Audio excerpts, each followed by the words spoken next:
Hello and welcome to Pastor's Perspective, sponsored by Calvary Chapel, Costa Mesa. My name is Brian Perez, and thank you very much for joining us today, either on the radio or on TV. Well, more specifically, on YouTube or on Facebook. We are there streaming live. You can watch us if you want to. I mean, it's not like we have graphics or animation or anything like that, but we are there if you want to watch us. However, Bobby Conway, one of the panelists on the program today, is wearing a really cool T-shirt today. Bobby's the pastor of Image Church in Charlotte, North Carolina.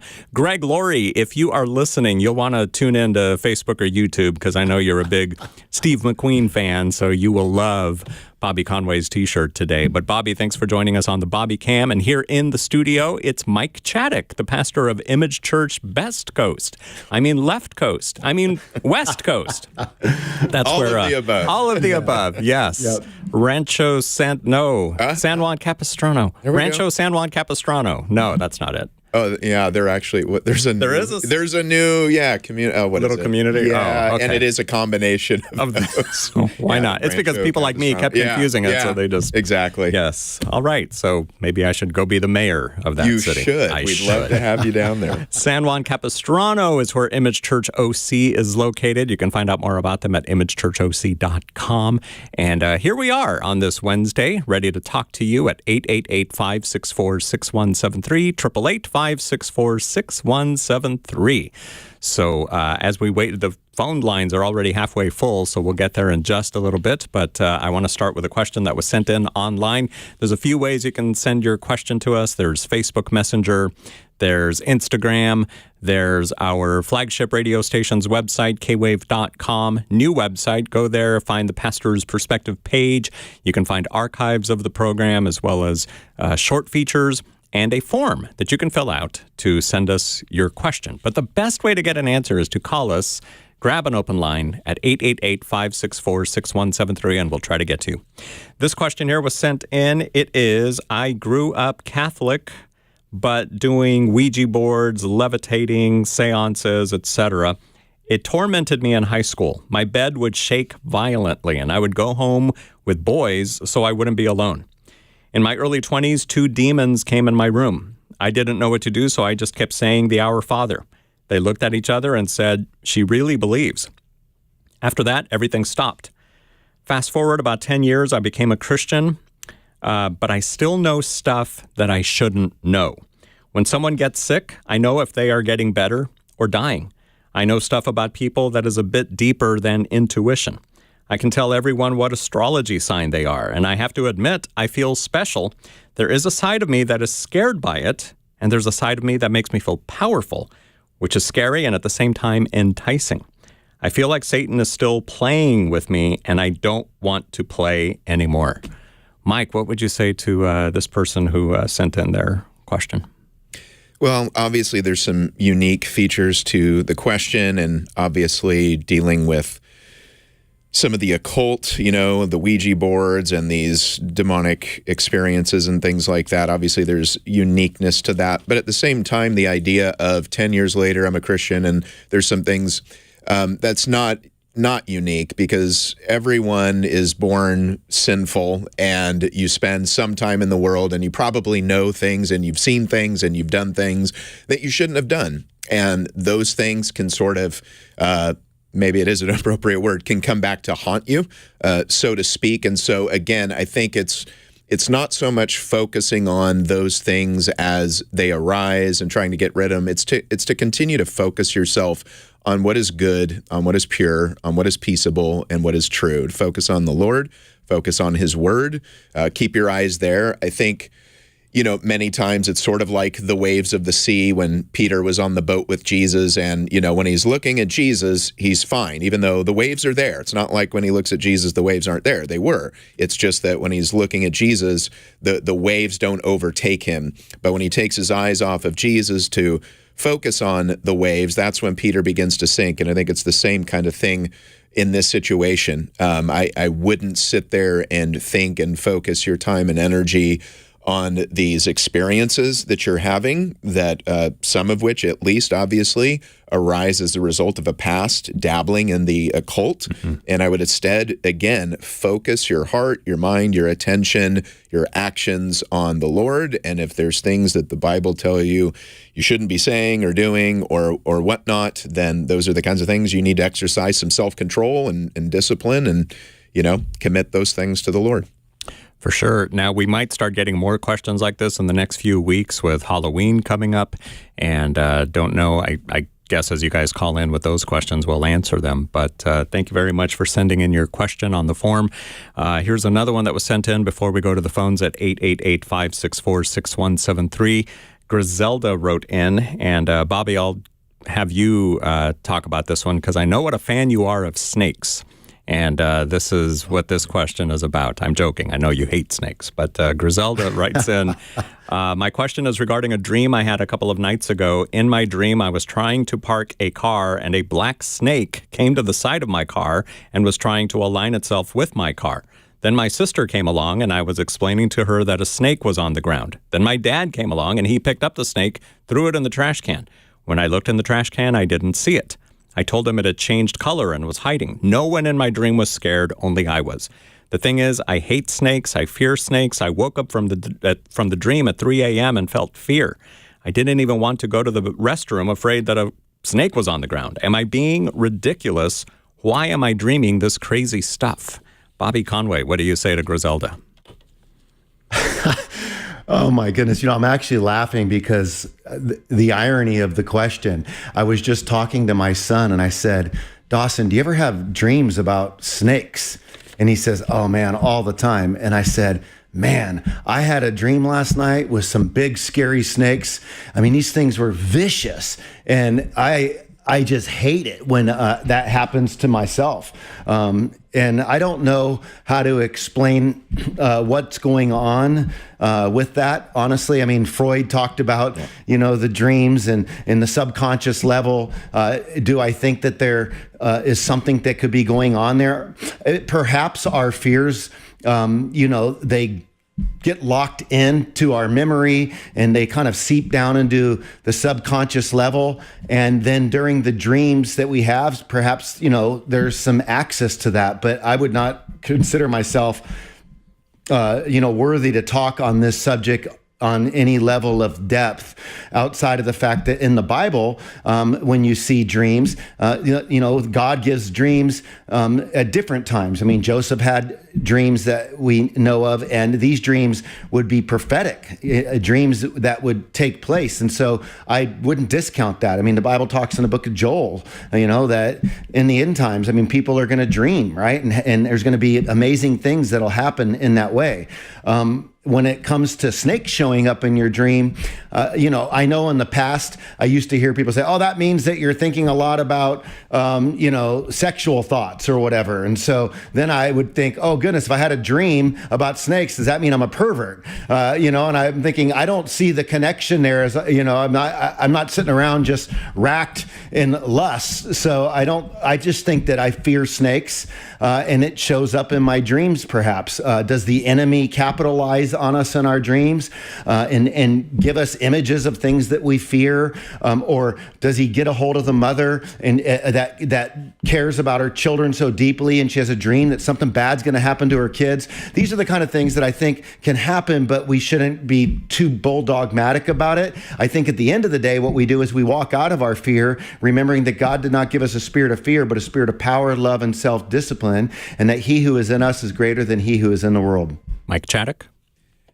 Yeah, I would also just say, when we're awake, not every thought we have is from God, though we believe God can speak to us. And when you're asleep, yes, God can speak to you in dreams, but not every dream is from God. So I just think people need to be wise and discerning about that. And again, like Bobby said, obviously in the Bible itself, God has communicated to people in dreams. So we don't want to rule that out a priori and just say, oh no, God's not allowed or never would speak in a dream. However, we shouldn't go the other extreme and say every dream is from the Lord and has a meaning. Like if we found out the person asking this question watched Anaconda or Snakes on a Plane right before they went to bed, or Indiana Jones, right? And Indy, good old Indy, he hated snakes too, and then you had bad pizza from like a week ago and went to bed, it's like, okay, well, that's not a dream from the Lord. You just shouldn't be watching movies and eating bad food. So I just think, again, can God speak to us in dreams? Yes. That does not mean all dreams are from the Lord, and we have to be critical and discerning.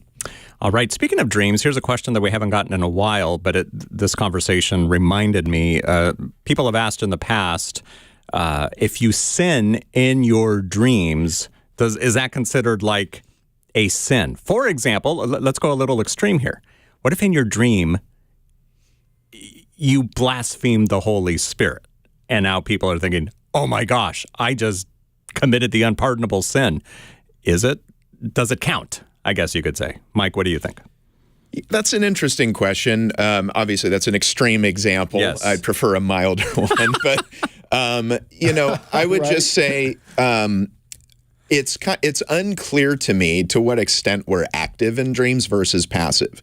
I think we probably all had dreams where you really felt involved, and like maybe even in the dream sequence. And again, this, of course, a lot of this is your memory of it, which might not have been the same thing as the actual experience of it. But, we were more active. But I've had dreams where I felt like it was happening kind of against my will. Like this just whole scenario is going on and I'm just kind of a neutral observer or whatever. So, I'd be inclined to say no. I don't think you are. Again, it is a dream, and so I would kind of be inclined. But at the same time, I feel like if I had a dream such as the one you described, where I did do that, I would honestly. It doesn't do me any harm to just pray, Lord, continue to grant me faith. I pray I would never blaspheme you, and never come to that point, whatever. But I would have a hard time saying that you did this thing because you had a dream about it.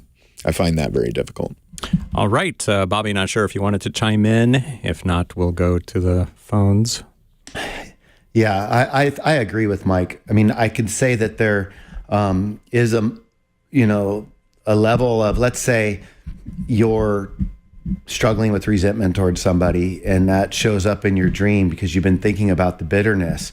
And then you find yourself just, roundhousing the person and you kind of alert in it as well. There can maybe be some of those moments where your dream can feed your vengeance or desire for vengeance. If you feel like, like you could snap out of it. So there are these moments where you're dreaming and you wake up and you're like, what happened? And you just know you're in the world of dreams. And then you got your other dreams where you have one foot in the world of reality and another foot in the dream. And I think that perhaps you could make a choice. So, for example, if you're slipping into some kind of a lustful situation in your dream, there's dreams where people could beat themselves up about lustful things that happen, but they're totally asleep, right? And I wouldn't say they're guilty. There's another dream that could happen where you've got one foot in reality and one foot in the dream, and you might want to just stay in the dream because you're enjoying where the dream's taking you, and you have to be careful in those ways. So I give you one example of pleasure and in another desire kind of revenge, which would also be a form of pleasure for somebody. But obviously, we can't really help where the dream begins. Sometimes perhaps we can put an end to it, but I don't know exactly where we cross that line.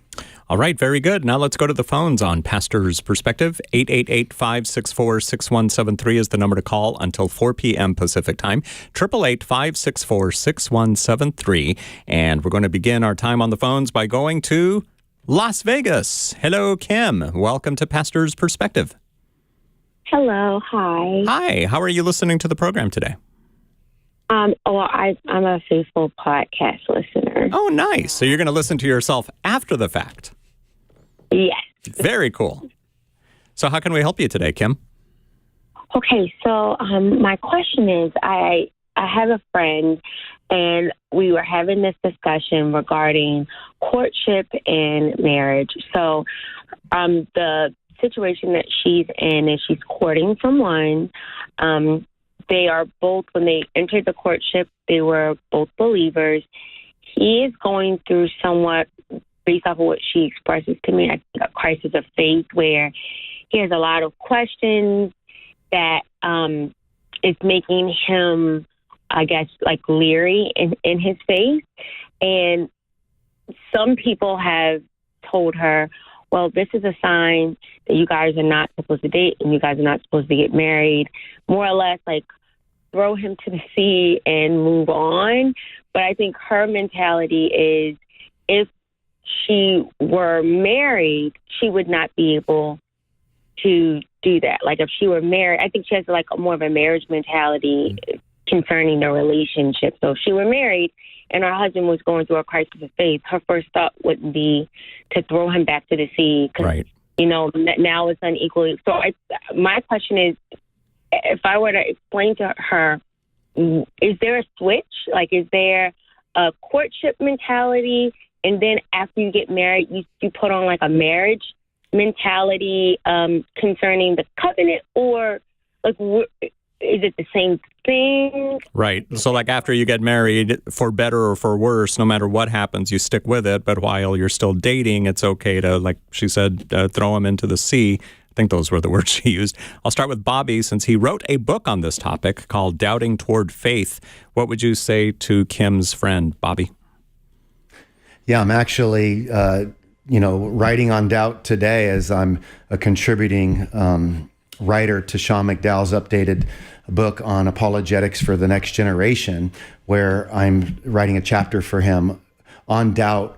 This is a topic near and dear to my heart. My next book coming out in April with Tyndale, Does Christianity Still Make Sense? Where basically I share how I thought I was going to be potentially an apostate, or I certainly feared that. And it was brutal for my family. It was brutal for my wife. This went on for several years, but I hated my doubts.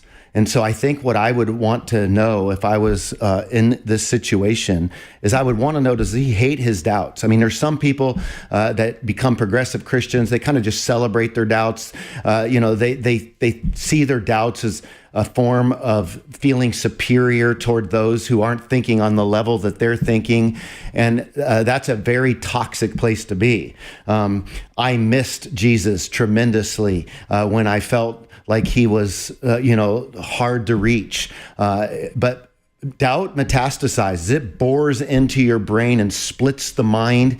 And it's like a disease that will wear a person down, spiritually fatiguing them, making you feel like a fraud when you're just trying to hold it together. And I experienced a lot of these feelings. I mean, I ended up in counseling, ended up on antidepressants. I was suicidal in ideation over this. I mean, it was huge because I had a national platform as a Christian apologist. I was a pastor, but I was like, what am I supposed to do? Just step down from what I'm doing? Like, I hate these doubts, and I'm thankful that I had some leaders around me who were saying, as long as you're trying to work through this, and that's why my book was called Doubting Toward Faith.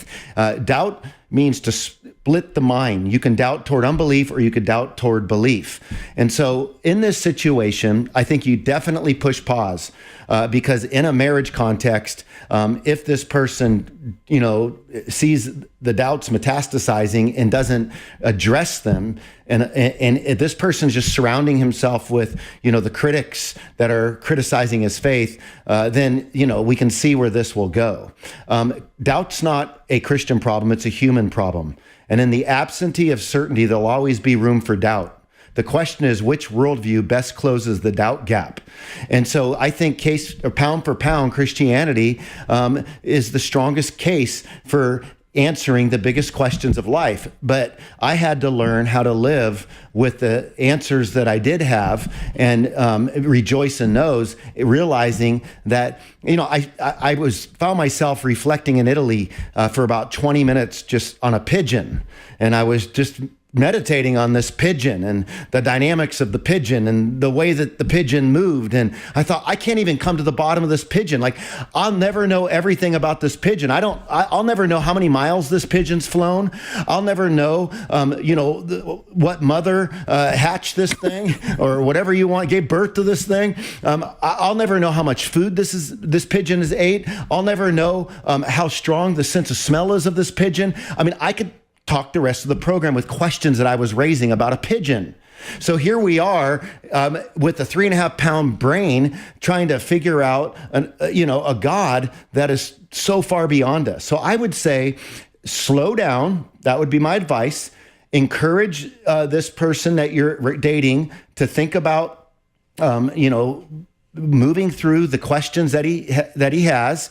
But the truth is for every book I read to answer the doubts that I had, I collected another set of doubts and questions. So our Christian faith, like my faith, was being reduced to a Q&A session with God, and it has to move beyond that. And so I want to just say he should be reading some books about addressing doubt. He should be surrounding himself with the right people. And if you sense that he hates his doubts, he's seeking God, that he loves God, and he's just in a spiritual battle, okay. But if you sense he's kind of enjoying these doubts, you're going to really have to be careful, because once you say I do, there's nothing in the Bible that says that you can, walk away from that. In fact, the Bible says if you're married to an unbeliever, if that person wants to leave, fine. But if they want to stay, you're in it. Mike Chaddick. Yeah. So for your friend, Kim, and again, I think as Christians, we're not supposed to intentionally, knowingly marry a non-Christian. We're not to be unequally yoked. The situation arises for various reasons, whether two people were non-believers when they got married and then one person converts, so they have, an unequally yoked marriage in that regard, but it wasn't something, neither of them were yoked to the Lord when they entered into it. Or there can be the case where somebody is a believer and they knowingly, we make mistakes, we sin, and they said, hey, you know what, even though this person's not a believer, I'm going to do it anyway, and then they find themselves in that situation. So I think, right now is the time where, for your friend, there should be some degree of certainty of the genuineness of this person's faith before moving and making a covenant.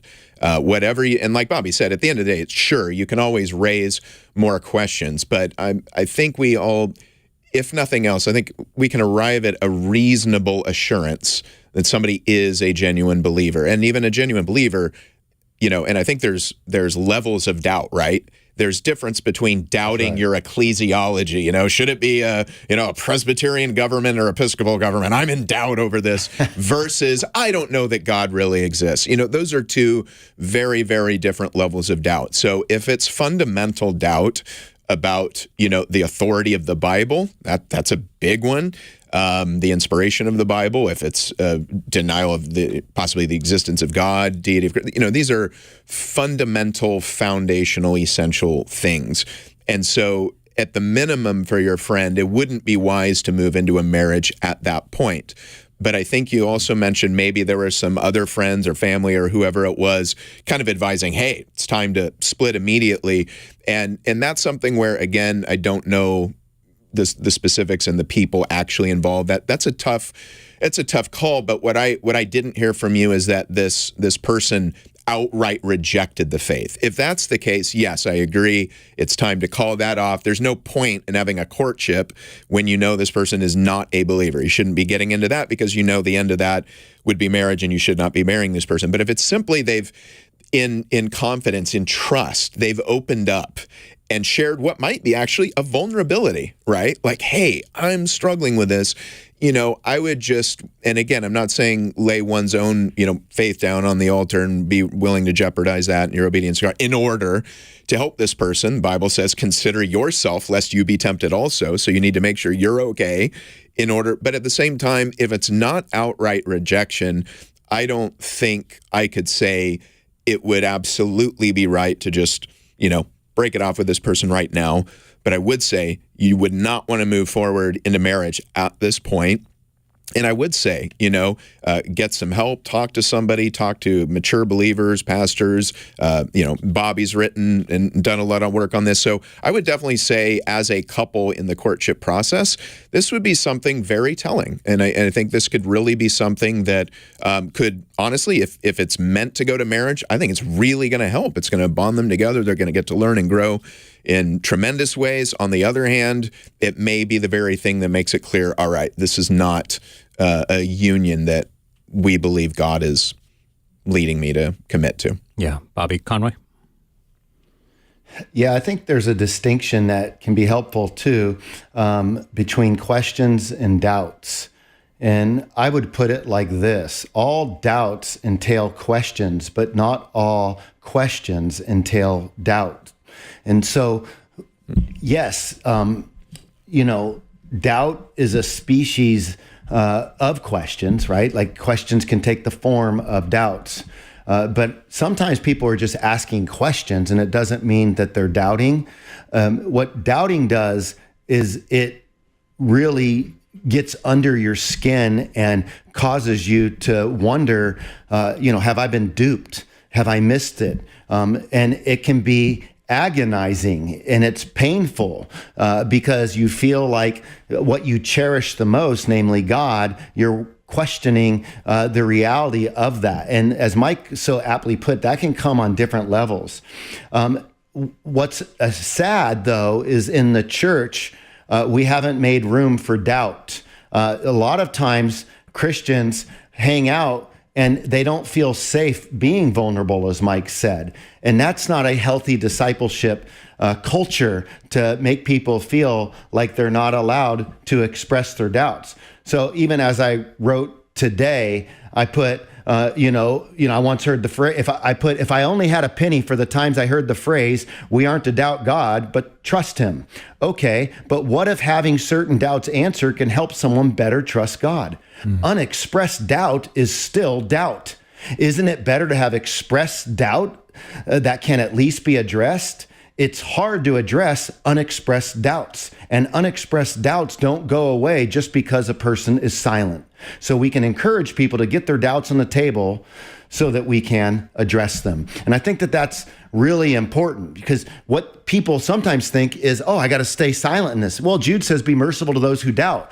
Well, what does he mean by that? How would you know they're doubting unless they're expressing them to be merciful to them? Mike?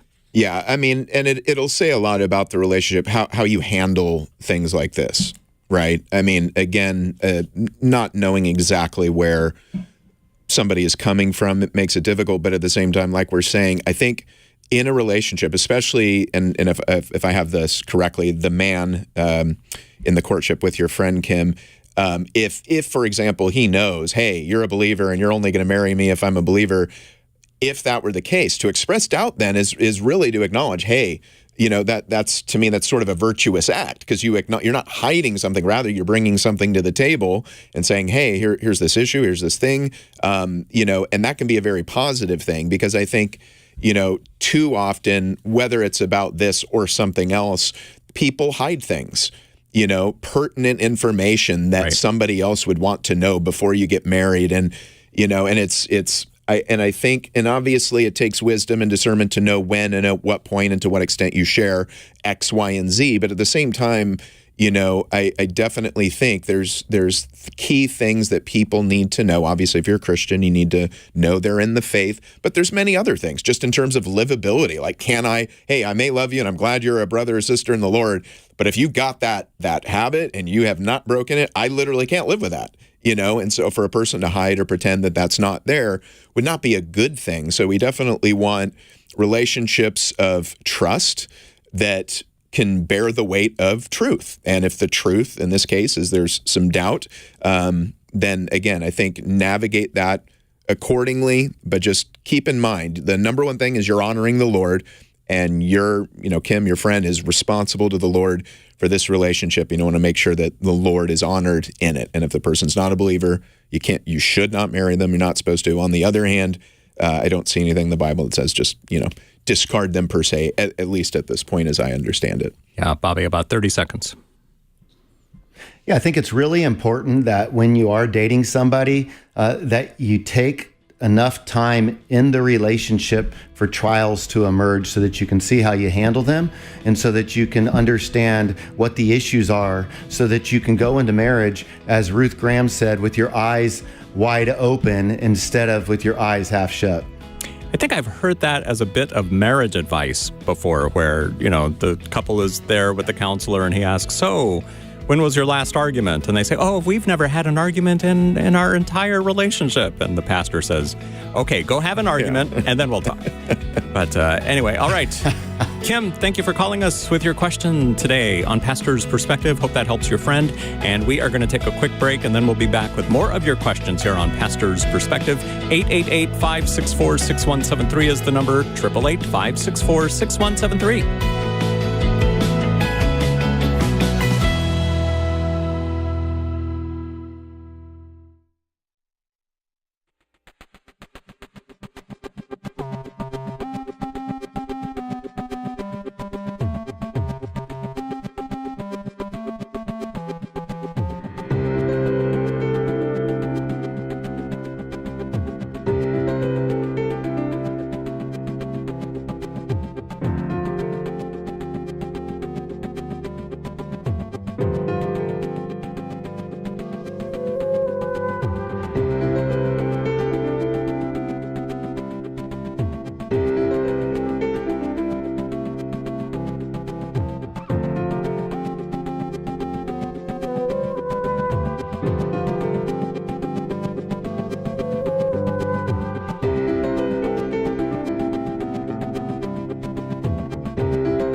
We're back on Pastor's Perspective. Thank you so much for listening on the radio, maybe here in Southern California on one of our two flagship stations, FM 107.9 and AM 1110, reaching a huge portion of the Southland. And for the portions that we can't reach, there's our sister station, KSDW. We've also got Equip-FM listening on the East Coast and Living Water Radio in Texas. We're on Facebook. We're on YouTube. Thank you so much for listening and for watching today's episode. My name is Brian Perez, and answering your questions today, we've got Mike Chaddock, the pastor of Image Church in San Juan Capistrano, California. And on the Bobby Cam, we've got Bobby Conway, the pastor of Image Church in Charlotte, North Carolina, also the author of the book Doubting Toward Faith, and the forthcoming sequel, How My Doubts Almost Pigeonholed My Faith. Look for that at a bookstore near you soon. You see what he did awesome. There? Yes, I love that. Well, thank you. Dude, I'm here all week. Good. Maybe. Yep. All right. 888-564-6173. Maybe not. 888-564-6173. To San Bernardino we go. Here is Artenice. Welcome to Pastor's Perspective. Hi. How are you? Doing well, thank you. Thanks for calling. Okay. So I'm just a little bit confused as it pertains to giving. A lot of different churches, when they do the offering, they have you stand up and you either walk around the offering bucket and you give your offering, but my question is, when the Bible talks about doing your charitable deeds or you're giving your alms, does that pertain to the offering as well? Because it just feels like I don't want to be seen giving in the offering. I want to be able to benefit from the purpose of me giving. And if he says that I shouldn't do my charitable deeds to be seen, then I don't want to get up and walk around and be seen giving. I want to give in secret. Now, Artenise, is this something that happens at the church you go to? Yes, it's happened at the churches that I've gone to, yes. And so I'm just conflicted because I don't want to not benefit from the purpose of me giving. And if that scripture isn't applicable to the offering and the tithe, then I don't want to misconstrue it, you know? For sure. Mike, what do you say to Artenise? Yes, that is an excellent question, and I'm glad you asked it. It's very, very important. I think, first of all, noting the context, Jesus is warning his disciples, his followers, against the religion of the Pharisees. That's very important to understand.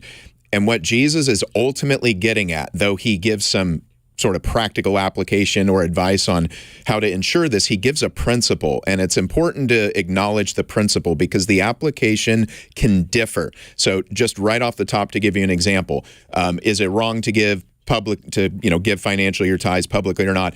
And I would actually say it depends. It could or could not be. And you say, well, what do you mean? What does it depend on? It depends on the principle.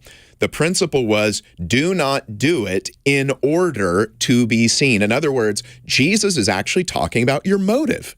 That is very, very important because, again, outwardly, it might sort of exacerbate it. It might be the fulfillment of a particular motive, but it's not the motive itself. Technically, you could give privately and be doing it for the wrong motive. You could simply have a mechanistic view of God where if I loan God $10, he's going to give me back $100. Some people literally treat God like he's the stock market or he's an investment, and they think that's how. No, it is to be an act of sacrifice and worship. You should be giving not in order to give back. You're missing the point. So again, I think highlight, and you actually quoted it, which was great, but I just want to focus on it. He didn't simply say, don't give tithes. He said, don't do any charitable deeds in order to be seen by men. And by the way, the application is not only about money, it's also about prayer. So now we have to say, are any of us praying publicly? Do you pray publicly? Do I pray publicly? Well, yes, I think most of us do if we're Christians. So what is Jesus saying? None of us should pray. No more opening prayer in church. No more prayers. No more amens during the sermon. None of that. We're praying over your meal at In-N-Out Burger. Exactly, which I am going to do in just a little bit here since I'm in California. But no, that's not his point. His point is getting to the heart. And what he's saying is the Pharisees, their motive is to be seen and to be recognized by men.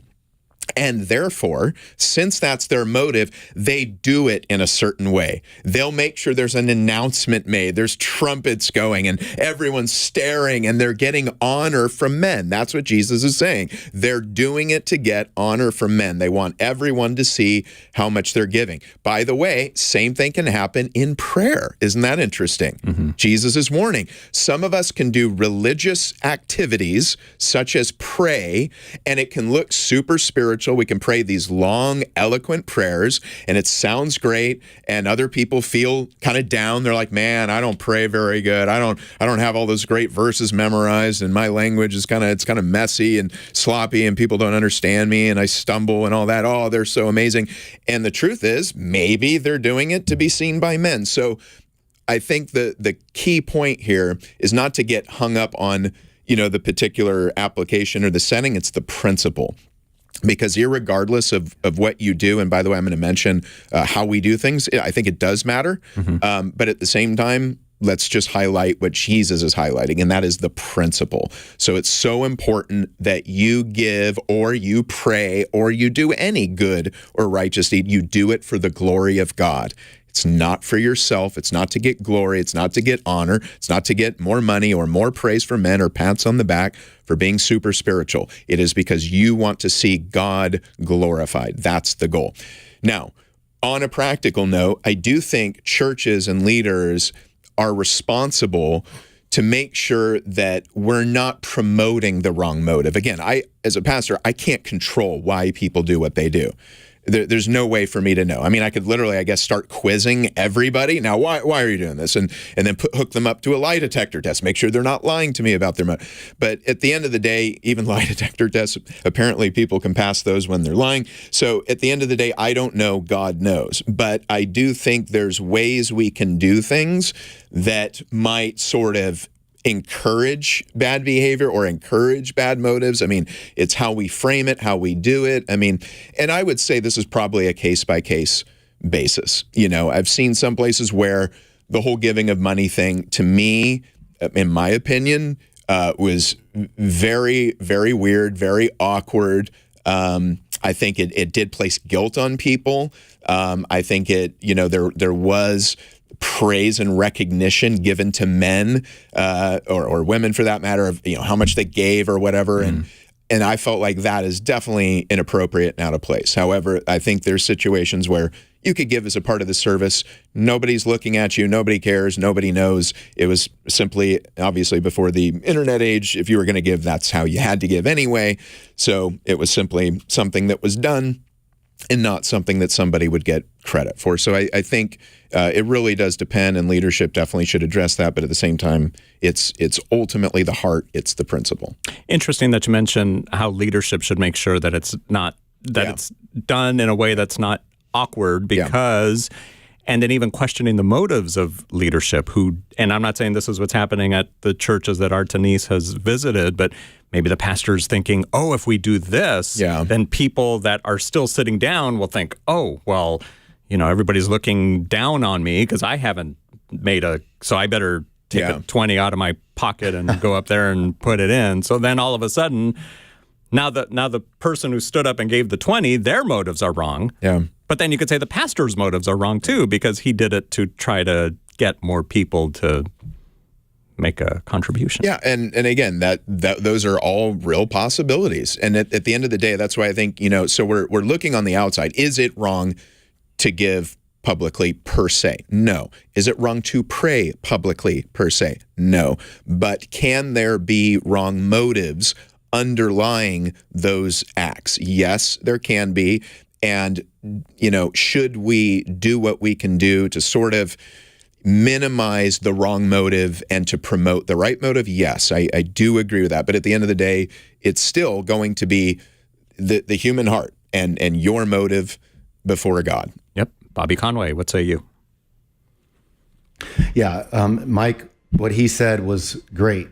I would say at our church, we don't pass the basket.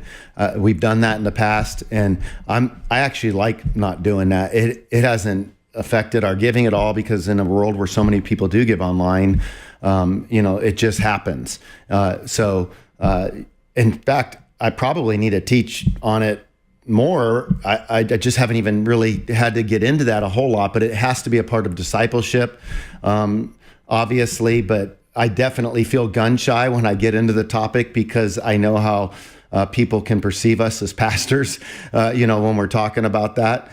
So I always want to be a little bit careful. But I feel like for us, it's been more like, okay, you're going to have like the non-believers potentially be in there, or you're going to get people that are, it can become something of discomfort for some people.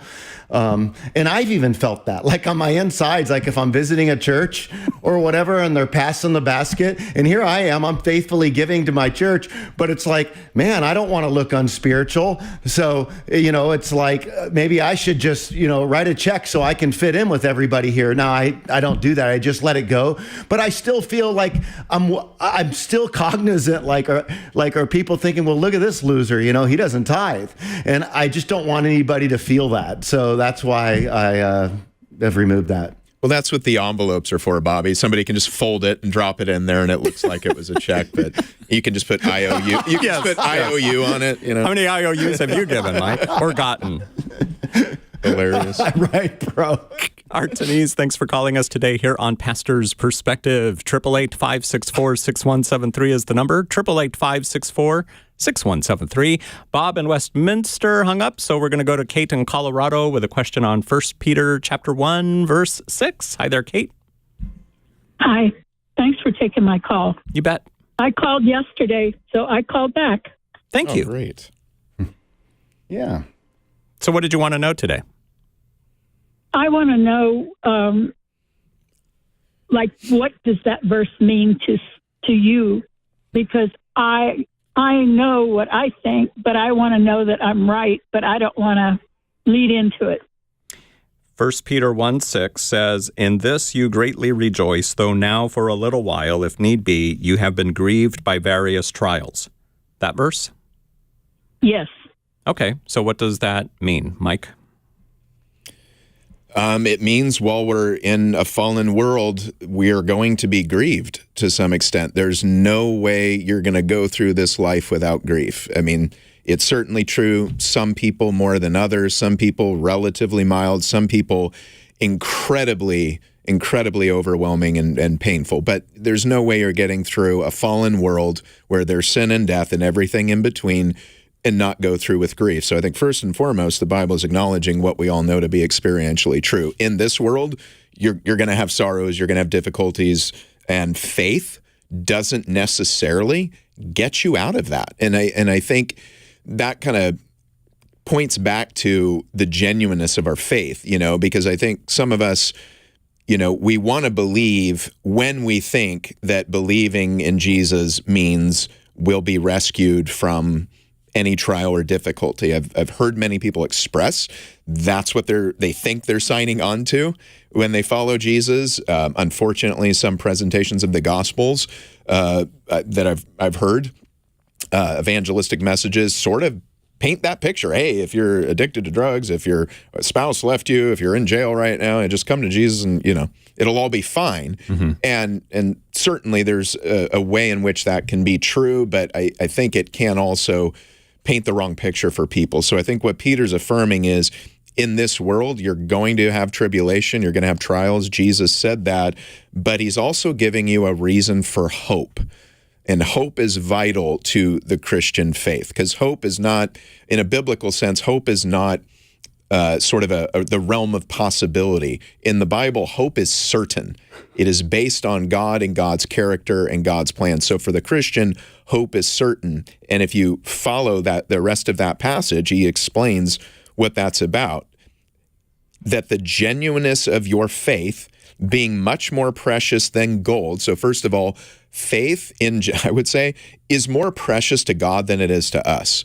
I think a lot of us would be like, hey, I'd rather just have less faith and get out of this situation. But we have to understand God's hierarchy of values is not the same as ours, and we need to get on board with him. And so God deeply treasures faith that he is forming in you, in Christ, through the Spirit. And one of the critical ways in which faith is formed is through suffering. It's through trials. It is through difficulty.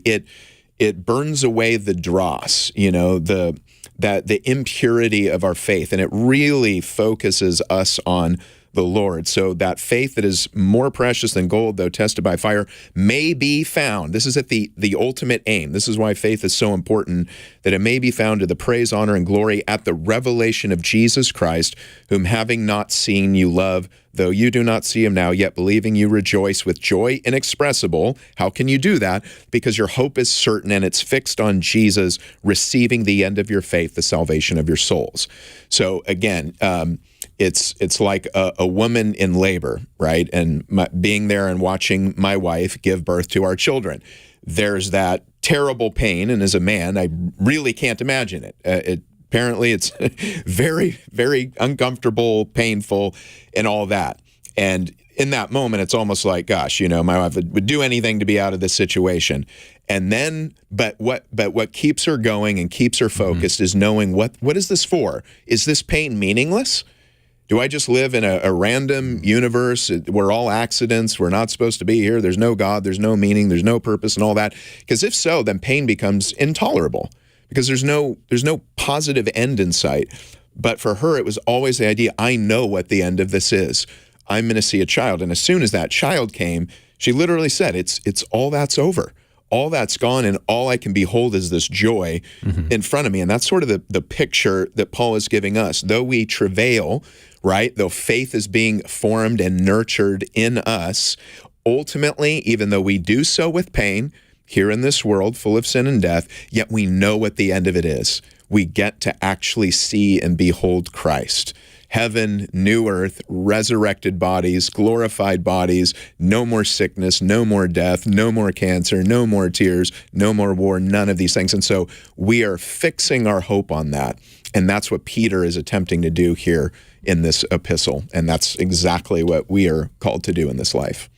Bobby Conway, does rejoicing in trials mean that we should rejoice for the trial, like all the different ones that Mike just mentioned, losing your job, or, your spouse runs out on you, or whatever? Are we supposed to thank God for those things? What's the difference between thanking God for something and thanking God in something? I think we're thanking God for what can be gained through the trial. We're not thankful if you lose a loved one, but we're thankful that God can help us through losing a loved one. And so it's like, when I suffer, I've said before, when we suffer, most people want to get out of it instead of asking, what can we get out of it? And I think that there's something to glean in our suffering. Let's face it. Pain stinks. I hate pain. And I know that what can be helpful just on a therapeutic level before the Lord.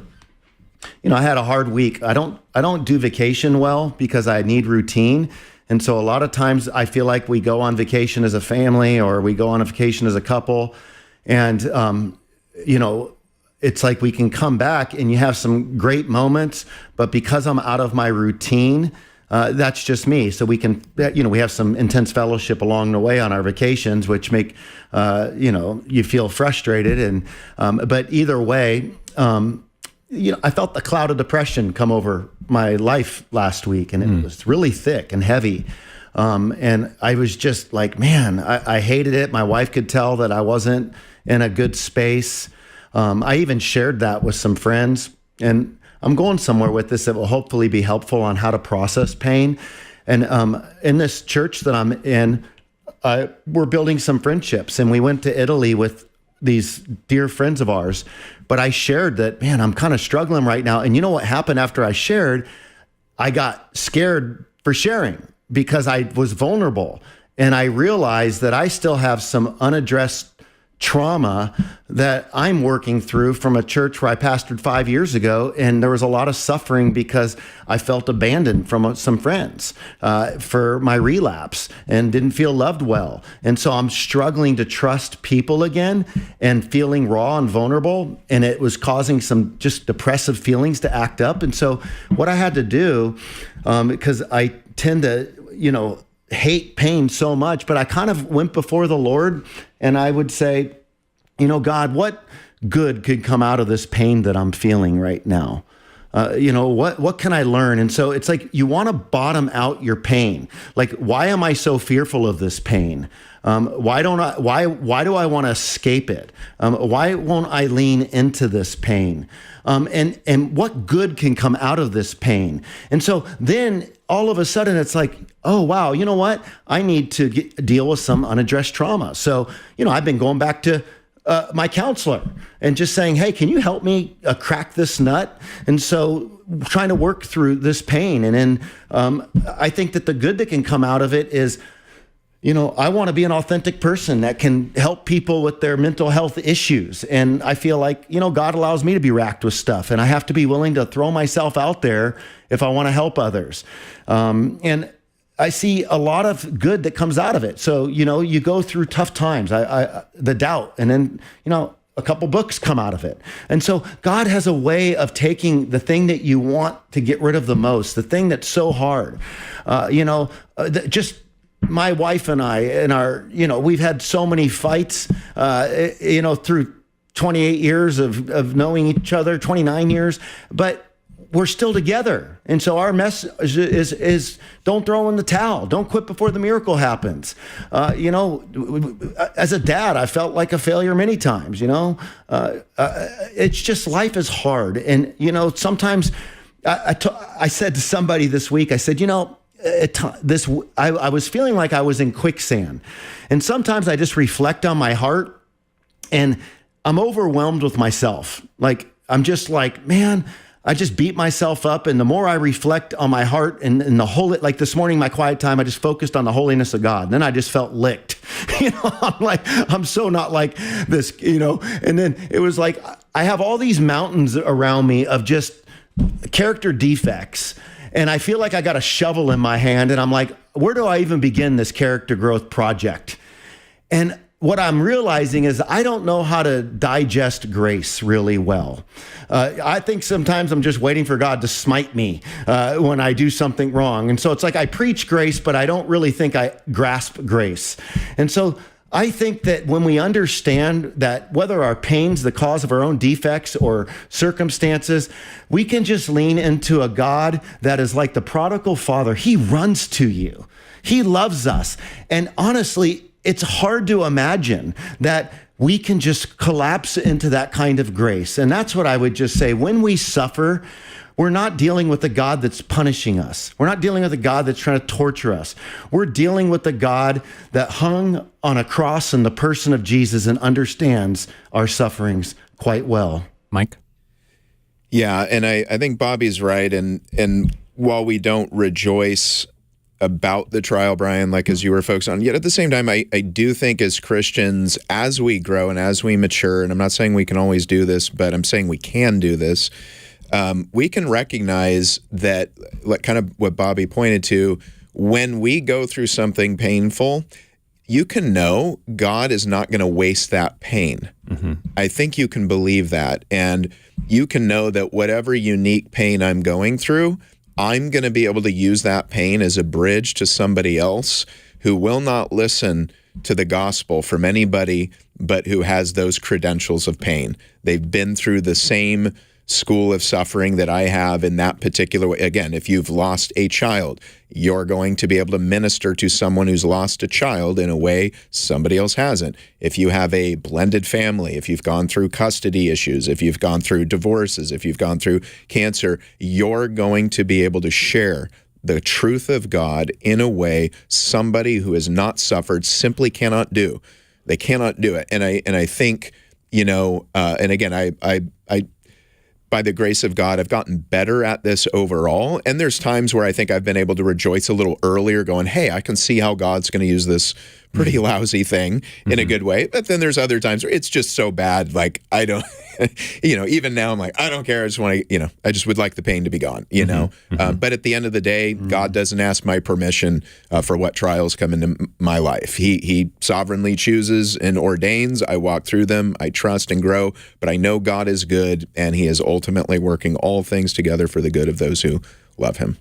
Very good. Kate, thank you for your question today on Pastor's Perspective. And there's that music bed that says we're out of time. We don't even have time for a lightning round. We've got, well, not only do we not have time, but the questions that are on the board are too deep for just a yes or no question. So call us back tomorrow. In fact, tomorrow we're going to be here for 2 hours from 3 to 5 p.m. Pacific time. We open up the phone lines about 7 minutes before the program begins, and we look forward to hearing from you, especially if you didn't get through today. Remember that we archive all of our programs on Facebook and YouTube and Spotify, so make sure to check it out, and also click the little bell icon on YouTube so that you can get notified whenever we put out a new video, and Bobby Conway's YouTube channel as well, called Christianity Still Makes Sense. For Bobby Conway and Mike Chaddick, I'm Brian Perez, and Pastor's Perspective was sponsored by Calvary Chapel, Costa Mesa.